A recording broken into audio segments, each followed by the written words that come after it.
ومن الليل فتهجد به نافلة لك عسى أن يبعثك ربك مقاما محمودا।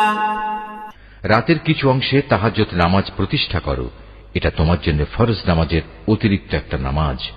আশা করা যায় তোমার মালিক এর বরকত দ্বারা তোমাকে প্রশংসিত মর্যাদায় প্রতিষ্ঠিত করবেন।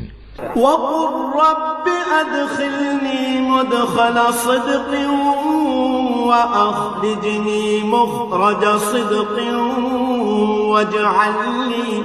واجعل لي من لدنك سلطانا نصيرا। তুমি বলো, হে আমার মালিক, যেখানেই আমাকে নিয়ে যাও না কেন তুমি আমাকে সত্যের সাথে নিয়ে যাও, এবং যেখান থেকেই আমাকে বের করো না কেন সত্যের সাথেই বের করো।